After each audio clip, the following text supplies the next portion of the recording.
Hi and welcome to another episode here of The Tracker on Citi TV. My name is Benjamin Nketia. A lot has been happening around the world. A lot has been happening down here at home as well. I mean, down here at home, it was the weekend of the Super 2 clash between Accra Hearts of Oak and Kumasi Asante Kotoko. A lot of hype, a lot of ad hoc measures were taken in the hours leading to the game.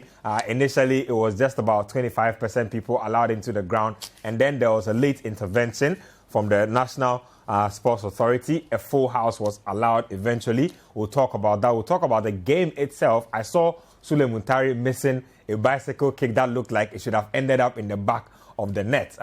We'll discuss all that. There has been some fallout after the game with supporters of both clubs debating the post-game comments of the coaches. And so that's another interesting bit to look forward to. Mohamed Kudus, he says that he's finally back and he's fully fit and ready to play. Ekuban was in action in the Serie A. He scored as well. And then Majeed Ashimeeru, he's dropped 2 assists in the past couple of weeks. This weekend, he scored a goal for his team, Anderlecht. We'll talk about that as well. And then we'll try and see if we can come up to speed with the national team. The technical committee has been set. The technical team is set.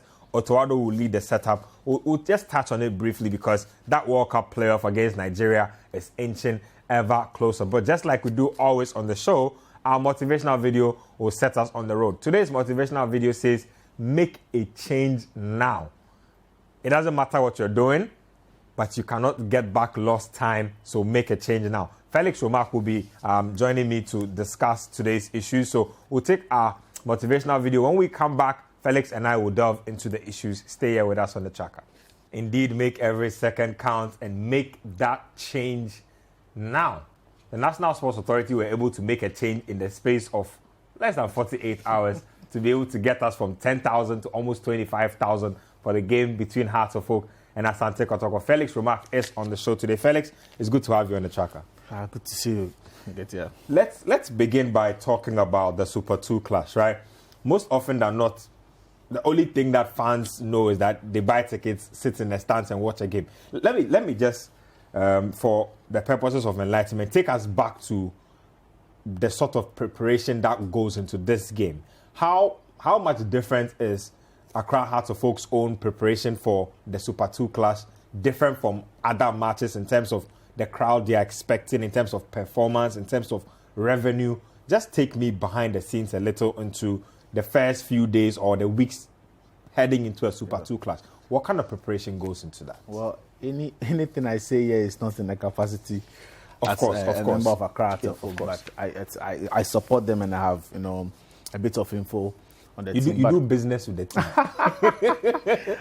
Well, what happened? I think that before Accra Hearts of Oak played Great Olympus, they had planned to have the NSA and government extend the 25% quota. So what they did was they wrote to the NSA to have a discussion with the government COVID task force to try and expand the quota for them. But the NSA said no, government is not going to do that. So they wanted 50% capacity for the Great Olympics game and then the Asante Kotoko game. And then the NSA said no, it's not going to happen. So as a folk decided, okay, well, so what do we do? Let's print the 25 quota of the 40,000 capacity at Accra Sports Stadium. Sure. And normally what happened is the clubs that play in the Ghana Premier League, they don't print match day tickets. Okay. They don't have access to match. What they do is they liaise with the FA. The FA does the printing and then they pick the ticket and then they sell it out through their distribution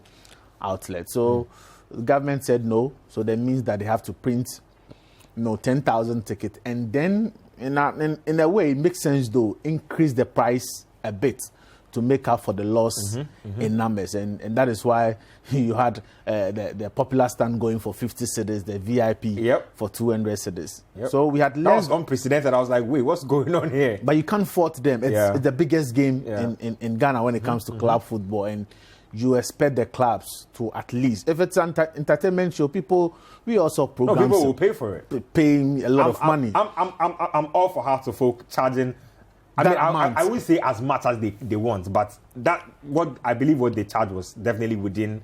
With the situation available, they had no option. And then we had 72 hours to the game, and then government said, you know what, we will allow you to have 30,000. Government didn't say full capacity. They said 30,000. So what means that already within, I think about, as at 12 p.m., 12 p.m. on Saturday, on Friday, the 10,000 ticket that was initially printed was sold out.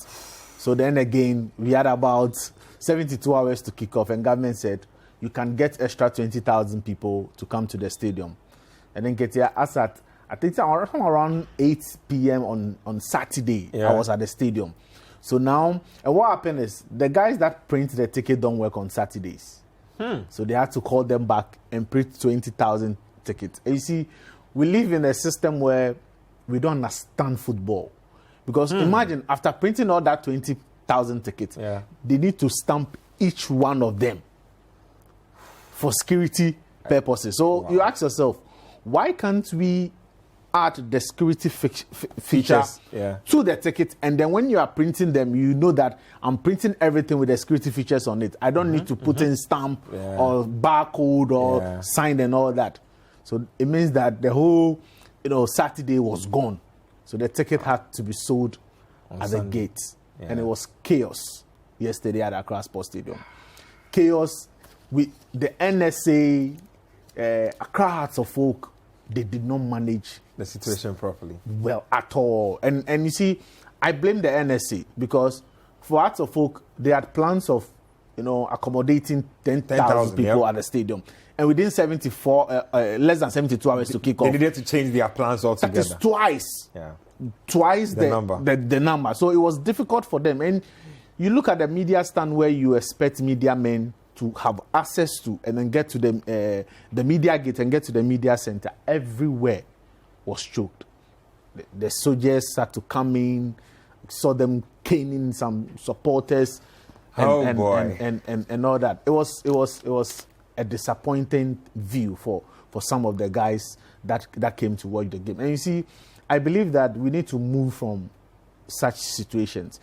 If we can buy tickets online for games, at least make sure that we are having an advance ticketing. Because this happens all the time. All the time. I mean, even when there aren't the restrictions, you find that there's always chaos in getting tickets, especially during Hearts, Kotoko, Hearts Olympic type games. And you see, my problem with the NSA, and then I don't really want to blame the FA as much, because the honest truth is, from December last year, we all saw Shatawale and Co performing at the Accra Sports Stadium. Yep. The COVID protocol was thrown out of the window. Nothing like social distancing was observed. And clubs have been calling for government to take up that 25% quota. And you see, even in the Ghana Premier League, among the 18 teams, Kotoko and us were at the bad side of that 25% quota. Because at the other 16 venues, they have no respect for the 25% quota. When you go into the hinterlands, before Kotoko Karela, those places. You saw Kotoko and Bibiani at the dance park. Full capacity. Before us played Kotoko, they went to Tamale, the Ali Muhammad Sports Stadium against RTU.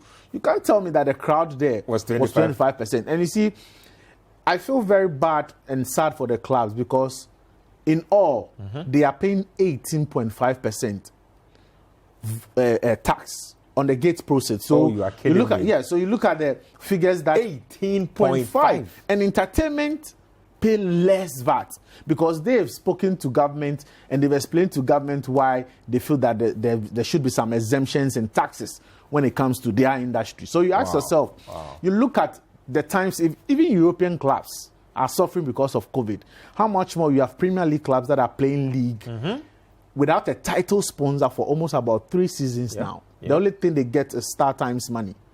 Apart from that, they don't get anything. And you look at how much they are even paying for preparations. You look at how teams will have to travel to Tamale and back. And you look at how much they are getting from games. And then you want to bring in the 18.5. That's literally all proceeds gone for certain teams. Of course. I don't know the figures from yesterday's game. But the last time Hearts of Oak played Kotoko at the full capacity, the gate has made about 400 and something thousand Ghana cedis. At the end of the day, the deduction and all that, they had 100 and something thousand. The rest went to government. Wow. Everything went to government. You see, but this is a time where I feel that government needs to, help the clubs. If you can't financially support them, which for me, I even have my doubts, because there was a point in Ghana, there was a time in Ghana here where $2 million from GMPC was given to the Blasters. And what has they haven't achieved anything since. So why are we saying that we can't have a government entity pumping such amount into our local league? The clubs are really suffering. In as much as you don't want to pump money, at least make sure that you are giving us proper infrastructure. Most of the stadiums that are being used in the league belongs to government. The Golden City Park belongs to the Municipal Assembly, which is government. Why don't you give us a better green turf to play on? You look at Accra Sports Stadium yesterday, and even the washroom. You can't go to the Accra Sports Stadium with your family.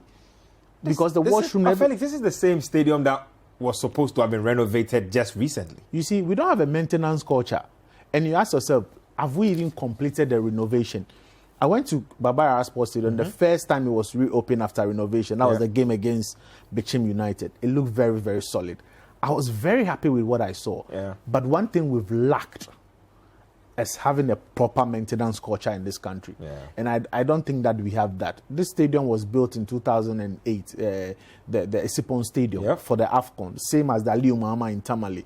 But you go there and you look at the condition of the stadium, it's very, very bad. So it's true, I think that for football, we haven't really understand the football culture. And we haven't really see how we can economically benefit from the football or from the sports in general in this country. And it's something that, government really need to, take a look at. Because, see, it is not always about the other sectors. Maybe the statistics might not be available, but I think that football contributes a lot to the GDP of this country. There are players outside who have been sending remittances to their family here. You look at, even yesterday, I drank 3 bottles of water. And at the stadium, you know the price of... Exactly.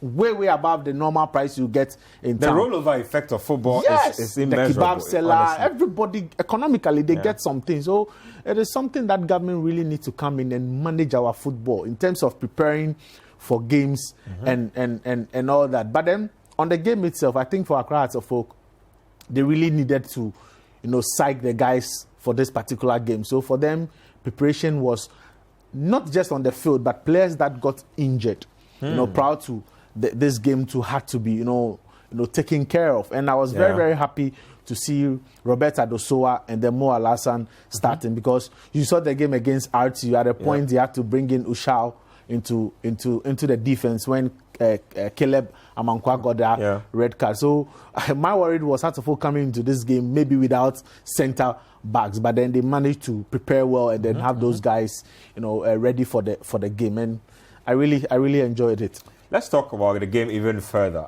I was surprised to see Sule Muntari start in that game.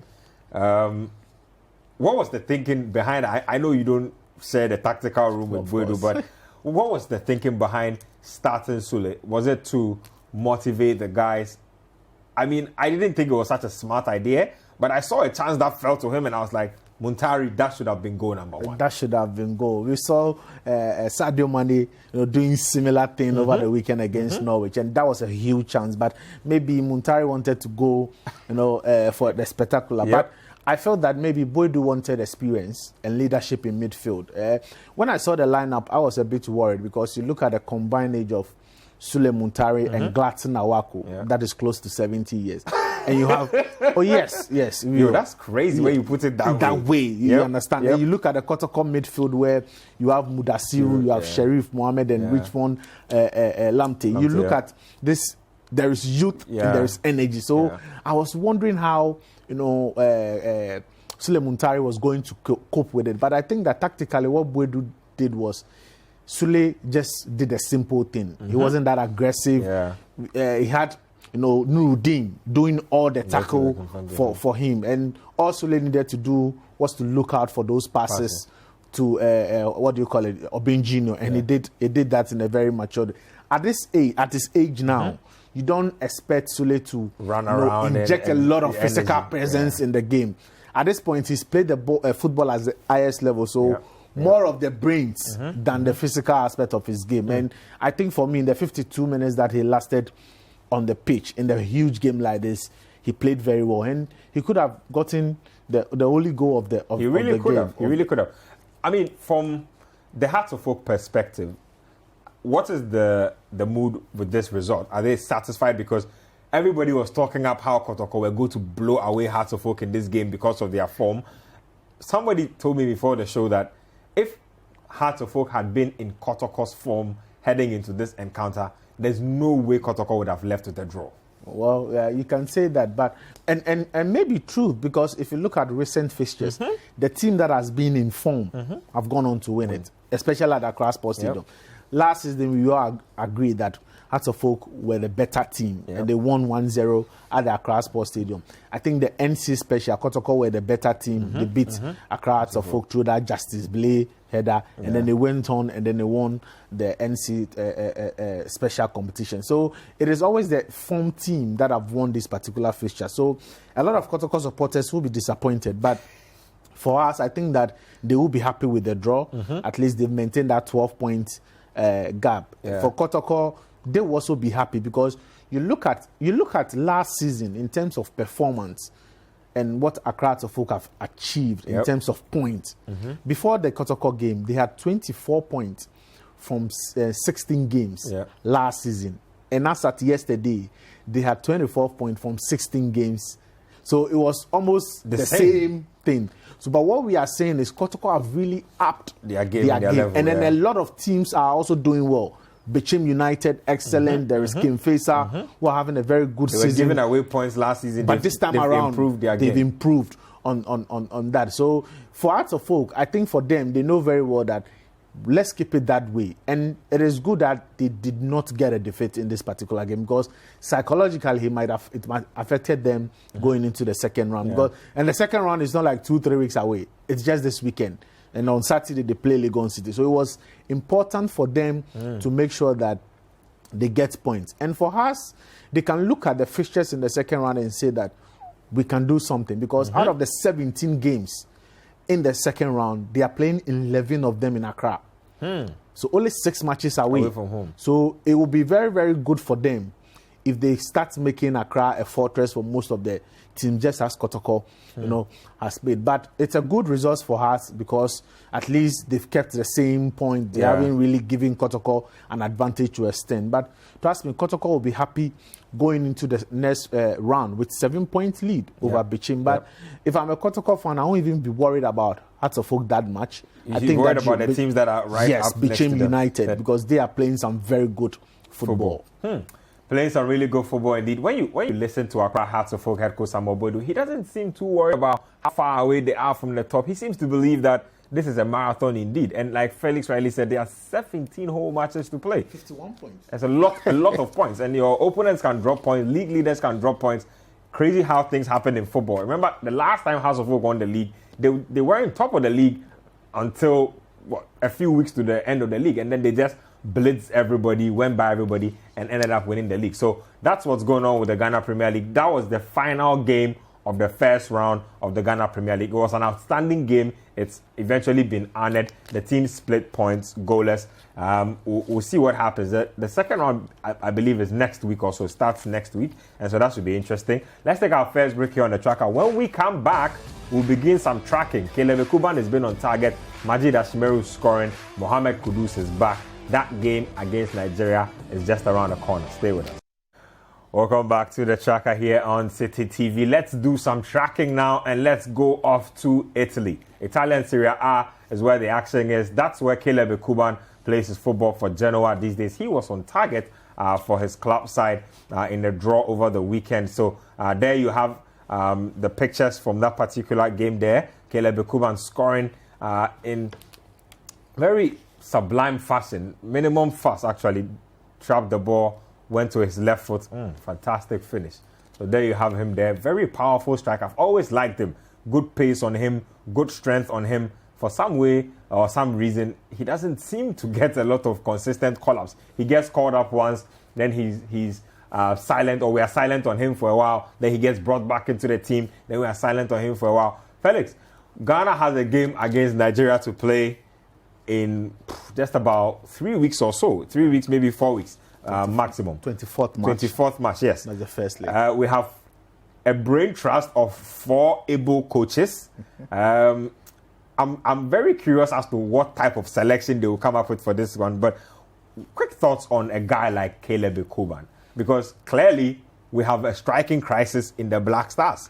Our main striker, Jordan Ayew, coach used to like to make fun of him, but now he's actually pushing over 60 goals for both club and country, and he hasn't scored more than 3 times. Well, I think that for let me start with Caleb Ekuban. I think that one thing I like about him is his strength and the way he holds up play. You know, he's not a striker that has a lot of goals in him, but he's played 22 games for Genoa, and this is his first goal. But you look at the number of games he's played, and this being his first goal means that in as much as he's not scoring, there is something the coaches have seen in him. Yep. They've sacked Andriy Shevchenko. They have a new coach now, but then the coach comes in and still starts using. So that tells you that in as much as he's not scoring, he's contributing a lot to how the team is performing. And the timing of this goal was very, very important because they conceded early in the 13th minute. And then he took this strike in the 28th minute. And you look at Genoa, their position on the league, they need points to survive. And I would be happy to see him play, because I think that when you are going in a game against a very physical and a strong Nigerian team, you might need somebody like him to put pressure on their defense as well. But then we have a new technical team. Maybe they might have their own, call up and all that. Talking about Jordan Ayew, I think for me, we should stop using Jordan as a striker, because he has not been playing there for a very long time. And at Palace, Patrick Vieira has been using him more as an attacking winger or attacking midfielder. And in their game against Chelsea on Saturday, we saw him playing from that position. That is how he's been playing. So if you want to really get the best out of Jordan, we need to put him on the right side or maybe left side of midfield, where he can cut in and then do all his thing. But as a focal man up front, we won't get goals from Jordan Ayew. Now, I saw something interesting during the AFCON. It was basically Milo trying to move away from playing a natural striker altogether by playing Andre Ayew as a false 9. Heading into those crucial 2 playoff games. Now, Andre Ayew obviously will not be available for selection in those games. How do we approach those games? Do we still, with the personnel that we have, try and go with a false 9? Or you think that it's time for us to go back to a traditional centre forward? Well, I think that the best, or maybe let me start by looking at the technical team that have been appointed. You have Otuado, you have George Boateng, and then you have Didi Dramani, and then Chris Hilton as the technical advisor. I don't know what went into the decision, but it looks like for the FA, they were trying to at least favor themselves and their paymaster. So, you want Chris Hilton, which is government. We'll give you Chris Hilton as part of the technical team. We want Otuado. I don't know what they've seen in him. They said they want him. So let's bring your team and our team together. So if it works, the FA will go back to government and say, you know what, Otuado, we gave you Otuado, he booked us qualifications. If it doesn't work, they will tell you, your man Chris Hilton was part of the team and it didn't work. So it's a win-win for them. So that is more of a smart way. But my problem is, you look at Otuado, and I have never seen Otuado as a head coach. So I don't know. He's more of a player development coach. I haven't seen him taking... In fact, Dortmund's portfolio says he's a trainer scout. You see. So I haven't seen him being a head coach before. So I can't even tell the tactics in which he plays. You look at somebody like Didi Dramani. Didi Dramani is somebody who play lovely football, want to pass and do all those stuff. Chris Hilton is more like a very defensive-minded coach. I don't know about George Boateng, but if the way he played as a footballer should inform the way he coached, then he will also be a bit pragmatic. So the first question you ask yourself, now that we have a head coach, a technical advisor, and then 2 assistants and all that, which formation are they going to play? Are we going to go with the Didi? Are we going to go with Chris Hilton? I've asked myself this a lot of times. Yes. So it was important that they held that meeting in the UK because the four of them needs to come together, look at the materials that is available, because that is where it will begin. That is where preparation will begin. We have to look at our squad and ask ourselves, this is it. Olele, you are the goalkeepers coach. We saw the performance of Dan Lad and Richard Atta in yesterday's game. There is Jojo Wolocott. There is Atizigi. We are playing against... There's a boy in Ekuban as well. Manaf, excellent goalkeeper.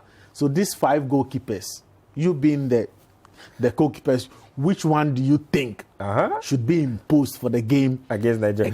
And that's a good question to ask, because I've heard journalists, the public, I've heard people really lambast Olele for bringing us Jojo Wolocott. People seem to think that, and again, this is not my opinion, people seem to think that we have decent goalkeepers down here. We didn't have to go to the English 4th tier to bring Wolocott. Some say that Wolocott didn't save a single ball against Comoros and that everything that went through his net ended up in the back of the net.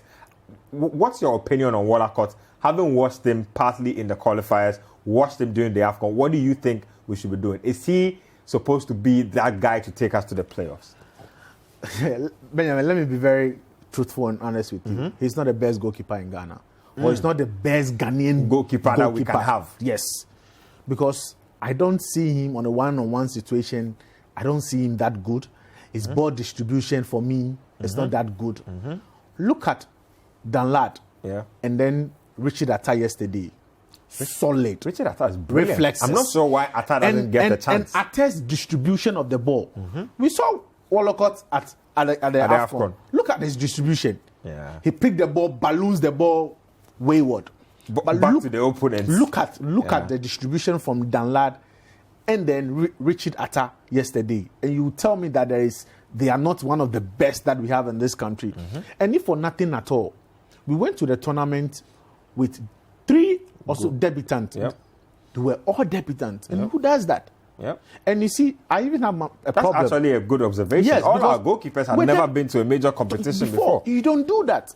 So what if maybe the midfielders are discussing midfield issues with the experienced one who have been there before? Strikers are also having that discussion. The debutant goalkeepers, what would they be doing? What would they be doing? And you see, I've always been saying that it is also important if we can give local, foreign-based goalkeepers opportunity. Why don't we do same with local goalkeepers? Dan Lad played with in the under 17. He played with under 20. He's been part of the local Black Stars. Why don't we also give that ball, give him an opportunity, not promotion. To even start game? But sometimes if you're also part of the Black Stars setup, if we are being honest, he definitely earned his promotion. Of course. If you deem him good enough for under 17, under 20, and local Black Stars, you are definitely trying to tell us that you are grooming him to progress to the national stage. So let him be part of the team. And that is where I also have issues with even the technical team, because I feel that it is important that we have our local Black Stars coach and then a 20 coach part of the Black Stars technical team. Because you expect players who are good in the local league to make the grade into the senior team. So if you have the local Black Stars coach, being it Anna Walker or Prosper Nete Ogun, who are the coaches of the local Black Stars, they can tell you that I've seen a player in Mudasiru. I think that he can do something. Richard Atta, excellent. Yesterday we saw Dennis Kosa. You can't tell me that Dennis Kosa can't be good enough to play with what Andy Yadom. With what Andy Yadom is doing. Look at a player like Dennis Nkrumah Kosa, man of the match yesterday. And this was his first Super 2 clash. First Super 2 clash. A very good player, former captain of Ebusuan Drafts, well educated. No, let's be very honest. You look at these two players and you tell me that he can get a shot at the national team. I'm not saying he should be there, but you look at some of the materials you need to properly evaluate the materials we are calling in. Of course. So back to what we were discussing. If you look at the technical team, the first thing they have to do is to look at the materials available. Now you don't have Benjamin Tete coming in because he's been red carded. Suspended. Andre Ayew. Suspension. There is Caleb Ekuban. He's not really getting you goals, but there is a lot he can offer into the team. And I'm hoping that this time around, I don't know how they will handle their collapse, but I'm hoping and praying that collapse will be based on merit.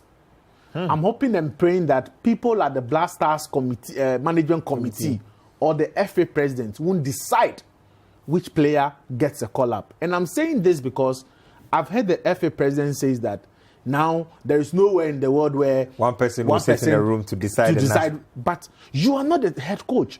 It is the responsibility of the head coach to decide which type of army he wants to go to war with. Your problem is to make sure that you are hiring the coach. Right one, yeah. Of course. So if you don't believe the coach that you yourself went to the market to buy, and you are trying to dictate to him which players get collapsed into the national team, how then do you expect him to succeed? And you see, I'm hoping that because it looks more like Otuado is their man, but I hope they will allow him to do his job over these 2 legs, because we all know that Otuado won't be head coach after the qualifiers, whether we go to the World Cup or not. We all know Chris Hughton will be confirmed as head coach. But the 2 games is very, very important. And I'm hoping that the right collapse and the right players get the opportunity to play over those 2 legs. Talking about the right collapse and the right players, Majeed Ashimeeru, he was up to his shenanigans in the Belgian Jupiler League. Last week, he provided an assist. This week, he was the goal scorer. Now look at that composure. Showed a lot of composure to be able to finish that particular chance of. He was invited into the national team under Citi Akono, played out of position, not given enough time to actually show what he could do. It didn't really reflect well on him during his spell with the Black Stars. He's scoring once again. He plays under Vincent Kompany. So Vincent Kompany, former Manchester City defender, all of a sudden seems to have a lot of belief in Ashimeeru, because I say this because at the start of the season, there were 4 Ghanaians at Anderlecht. Suddenly, he's the only Ghanaian left there. So it just tells you that perhaps he might be the one that they still trust. He got on the score sheet there. Felix, just to pick it up from where I ended. Under CK, we saw Ashimeeru get a few call-ups. Didn't play a lot of minutes. In the one game I actually saw him play, I'm not too sure which particular game it was, he didn't even seem like himself. He was not touching the ball enough. When he touched the ball, he seemed in a hurry to pass. And that does not seem like Majeed Ashimeeru. Of course. And I was disappointed with that performance. But you see, sometimes we shouldn't be quick to do away with players that come in a game or play some few minutes and they fail to perform. Sometimes we need to have that integration. We should understand. You look at a player like Majeed. He's been in the Ghana League. He's moved outside. Have to adapt and all that. He's one of the finest midfielders we have, and I'm sure that if we are doing a proper call-up, he should be able to get an opportunity to come in and then help the team. He might not be able to. We don't have a lot of creative midfielders in our team. At all. We don't really have. And you see, you look at the current trend of midfielders that Ghana is coming up with. You look at Kudus. You look at Kamaldeen Sulemana. You look at Edwin, the guy at Sheriff. Edmond Addo. You look at Kamal Sowa. You can bring in Majeed Ashimeeru into that particular. He's 23 years old. He's only 23. Very young. So we have a lot, to achieve with the national team. But I feel that we can build a team around these youthful midfielders, because in recent times our success as a national team has come from midfield players. And you look at Sule Muntari, Michael Essien, Lai Kingston, Stephen even now Thomas Partey. All the success that we've had as national team, it's been the midfielders. And the truth be told, if you take away goals from Asamoah Gyan, we've always gotten goals from midfielders. We've never had good strikers. That's actually a very honest observation you've made. Yeah, we've had strikers who would come in and score a few goals and go. Jotex Frimpong come in shot, go. Razak Frimpong go. Matthew Amoah come in. You understand? Yeah, but you're actually right. But the goals, they get complement with goals from midfield. Michael Essien will come and give you Sule Muntari, Stephen Appiah and co will do that. And we can do same with these. In fact, these people are more prolific goal scorers, if we are being honest. More attack-minded. They have the skills and the trickery to give you that attacking moment. And I feel that that is what the new technical team that is coming we should do, and we should have a plan. If we don't qualify for the World Cup, that is not the end of the world. We should build a team, because after this year there is an AFCON next year in Ivory Coast, and then 2 years later there's a World Cup. So we can start. There's a lot of football coming, and if you don't have a plan, we will fail. Felix says that it's time to plan or we will fail. Let's take a quick break here, and then when we come back, we'll take a look at Kudus Mohammed. He's not played football, or before this weekend hadn't played any active football since November. Well, he's back in the mix again. He has a lot to say. Stay with us here on The Tracker. We'll be right back. Welcome back to The Tracker here on Citi TV. Let's go to Amsterdam, where Ghana star boy Mohammed Kudus is back in the mix after being absent since November with a rib injury. It's an injury he himself has described as strange, but finally he was cleared. He came on this weekend as a substitute, I think about in the 85th minute or so. Kudus says he's happy to be back. He's learned a lot during his time off, because when you are not playing football, you are forced to deal with life itself as a person. Let's listen to his interview. We'll come back and then we'll discuss a few things regarding Mohammed Kudus' return before we send this show home. Welcome back. Good to see Mohammed Kudus smiling again. He says he's looking forward to Ajax winning the league again and enjoying his football. As a Ghanaian, I'm happy to see him back. Yes, and I'm also looking forward to him playing and qualifying Ghana to the World Cup. I was just about to come to that. I mean, how much of help can he bring us? I mean, having looked at the way Ghana played at the AFCON, looking at our deficiencies, how much does he change our narrative if he's fit? Or, I mean, he's definitely fit if come the time he's available for selection. How much does he change our narrative? I think creativity. You look at our team, and one thing we've lacked is creativity. And if you get a player like Kudus playing in that midfield, he will give you that creativity. And I'm sure that a lot of strikers would want to play with such creativity behind them, because he'll be able to take one or two men on. He's good with his passes. He's good on set pieces and long distance shots and all that. And we've seen him, do that for the Black Stars in recent times. I'm a bit disappointed with the injuries and all that, because you look at since late last year to this year, he's played just 6 games for Ajax. 6 and scored 2 goals. And even in the 6 games, 3 was for the young Ajax team. Yeah. And then the other 3 was for the main team. So it's a player that, and I'm a bit surprised because there are players you can associate injuries with. Yep. But I quite remember that if his first Champions League game against, I think, Liverpool. That's when he picked up the first serious injury. And then after that, we brought him to the Black Stars. Picked up another injury. And then the sequence of injuries and all that started following him. And I'm a bit disappointed because as a young chap like this, you would want to see him. It's not a good sign. At all. And that can even, kill off your morale. If you are not that strong, affect you psychologically. You are afraid of getting injured again. Of course. And for me, I think that he's one of the players that if you are building the new Black Stars, we should build the team around him. And now that Andre Ayew is not even playing that qualifier, I think that slot or that position on the field should go. The false 9 position should go to Mohammed Kudus. Or even if it's that, if you are playing with the typical number 10 with 2 players, 2 forwards and maybe 2 pivots, holding midfielders, it can be the link between the midfield and then the attack. So it is good to have him back. But I hope, and if it's my brother, I'll tell him that if you are not physically fit or 100% fit, don't come and play that Ghana-Nigeria game. Because in as much as it's a West African derby game, it will be more physical. Yep. It's a very high-stakes game too. And you are playing against a Nigerian team that is very physical, a Nigerian team that is looking for all the best Nigerian players around the globe. They are trying to naturalize everybody as quickly as possible for that game. And last 2 weeks, we saw the IFA president in the UK holding a Zoom session with 30 players and all that. These people are serious. And they've even said that they don't want to go to the World Cup and just go and add up the numbers. They want to go and make a serious case for themselves. And I was like, wow, you haven't even booked qualification yet. No, they are serious about their stuff. They plan ahead. And it is good. You look at the Nigerian team now, it's attractive to Nigerians playing outside. You can't say same. Ademola Lookman. the latest person to make the switch. You look at them, Charlie, and you look at our Blast Stars and you ask yourself, D for Dabeng. Because these people are, like I said, these people are holding Zoom meetings. Yes. Like, do you know what it takes to organize a Zoom meeting of all your national team players?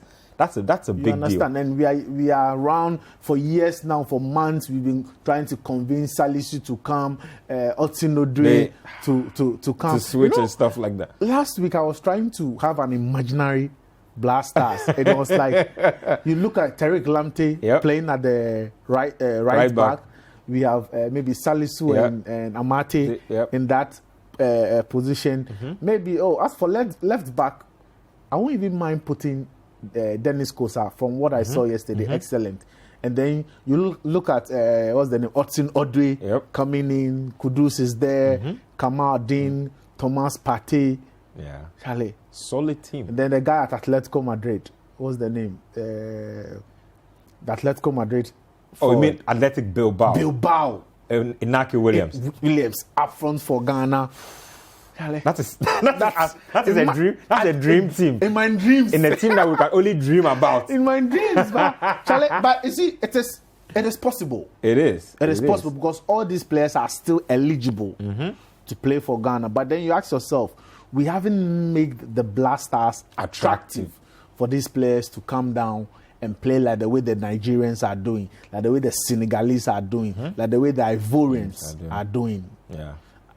Actually, you look at all this and you question as what are the football people actually doing?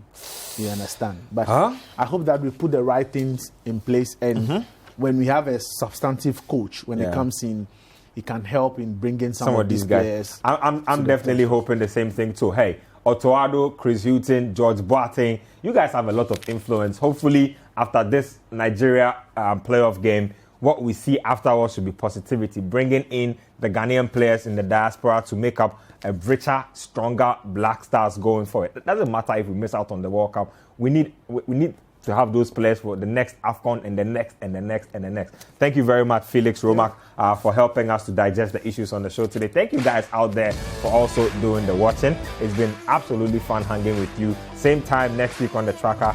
We'll be back on your screens.